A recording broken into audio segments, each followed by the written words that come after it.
Hello বন্ধুরা, আমি next ব্লগে চলে এসেছি। তোমাদের বলেছিলাম না আমি গজা বানিয়ে তোমাদেরকে দেখাবো। দেখো আমার গজা রেডি।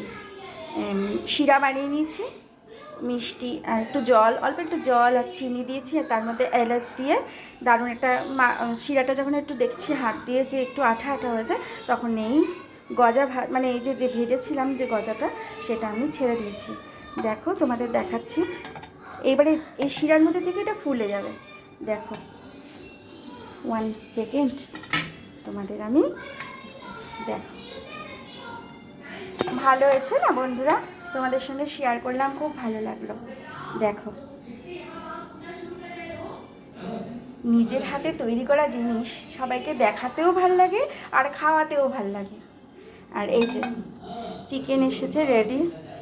বিকেলের ব্লগে আমি তোমাদের কাবাব বানানো দেখাবো। তাহলে এই পর্যন্ত ব্লগটা, আবার বিকেলবেলা আসবো। ভালো থেকো তোমরা সবাই।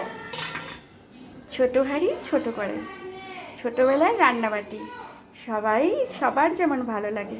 ছোটোবেলাটা সত্যি হারিয়ে গেছে, স্মৃতিগুলো মনে আছে, কিন্তু এখন এই ছোটো হাঁড়ি ছোটো কড়াইতে রান্না করতে ভীষণ ভালো লাগে। টাটা বন্ধুরা, সবাই ভালো থেকো। আর আমার গজা বানানোটা কেমন হয়েছে তোমরা সবাই জানিও, ঠিক আছে? দাঁড়াও 1 সেকেন্ড, আর দুটো দিয়ে রাখে। দেখো, যত শিরাটার মধ্যে থাকবে না তত ফুলে যাবে। ভালো হয়েছে বন্ধুরা, তোমরা সবাই জানিও।